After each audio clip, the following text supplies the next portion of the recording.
Hello, welcome back to the demo videos for ECMN 275. Today we're going to look at transformer phase out. This will walk us through as a demonstration, basically how to identify the on-mark transformer coils and understand coil polarity. Alright, for phase one, the first step in the phase out, a couple things you want to be able to identify. Anything you can get off of the transformer's nameplate will help you out as far as what the transformer is rated for voltage.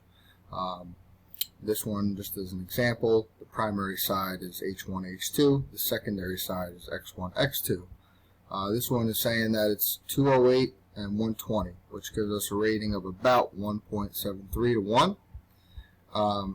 That would be the transformer's turns ratio based on the voltage rating.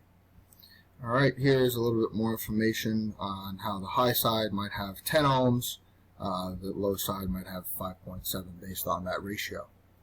Alright, so you can determine the high and low voltage windings by resistance readings usually, and then what happens if you need to also form an H1, H2 or X1, X2 on your own if you don't have those labeled. Alright, so no markings, no problem. That's exactly what we're here to figure out.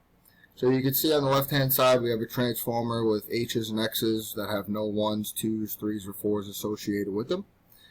So if a transformer has no markings, it could still be used. We need to identify the polarity of each coil, which is identified by the number.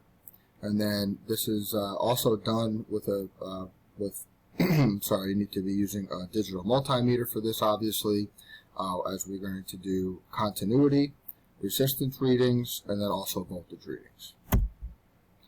Alright, the first thing we're going to do, like I mentioned, is find pairs of leads. So here I have already labeled A, B, C, and D. Alright, so that has absolutely no bearing on the X's or H's just yet. Now I do have resistance values in place, just as an example as well.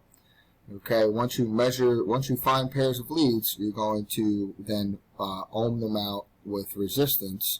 Some meters will tell you resistance as well as continuity in the same reading. Others you have to select the proper mode.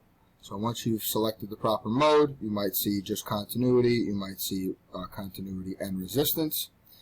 So here I have the higher voltage windings potentially will be the 20 ohm coils, and the lower voltage windings will be the 2 ohm coils.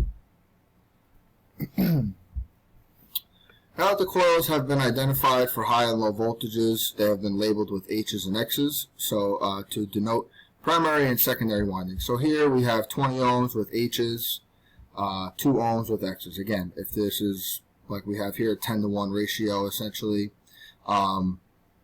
it's pretty cut and dry. It's pretty clear what's a high and low voltage winding. If you get into a 1 to 1 ratio transformer, which we will do later on, the resistances are almost identical, and it's a little bit more tricky. Alright, so once we have our H's and X's identified by resistance, we're going to go ahead and arbitrarily mark H1 and H2. That's going to be known as our benchmark winding. You could pick either one of the H coils, either one of the higher resistance coils to be the benchmark windings. Here we have a low voltage power source applied to H1 and H2, making it our benchmark winding. And for this step, we're going to want to measure and record all the voltages at each coil. So in other words, I'm going to take my digital multimeter, I'm going to measure from this H to this H, and see that I have 24 volts AC. Then I'm going to go down below with the 10 to 1 ratio transformer. Between this X terminal and this X terminal for this coil, I see 2.4 volts. Likewise with this transformer coil on the right. Next thing we're going to do is start determining coil polarity. So the transformer is already created. The windings are in place. We're not going to be able to change that. So by putting power to H1 and H2 and using a jumper, which is this blue wire, from H2 to one of the open H's, we're going to take a voltage reading from H1 to the open H. Now, if it's a higher than supply, which we have here, 48 versus 24, the jumper is creating a boosting connection. That's an additive connection. So this H is going to get labeled as a 3, while as this H will be the 4. Okay, and you can see that in the next slide. So we have our H3 and H4 labeled here. I added this step in just to show you that it's the same exact procedure to find the X's.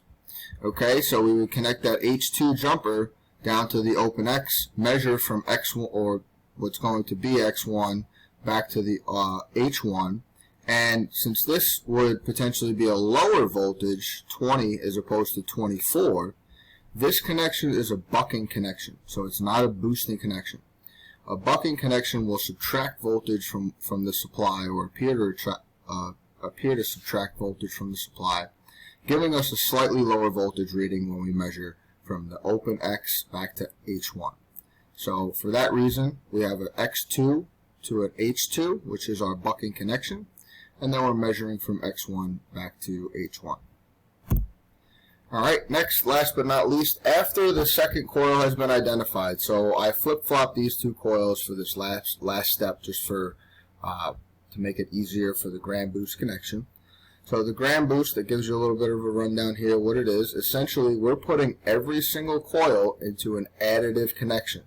So we should read the total voltage from step 5, where we measured the voltage of each individual coil, where this one had 24 volts, this one had 24 volts, and then 2.4 and 2.4 adds up to 52.8 volts.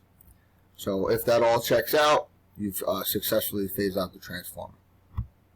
Thanks for watching.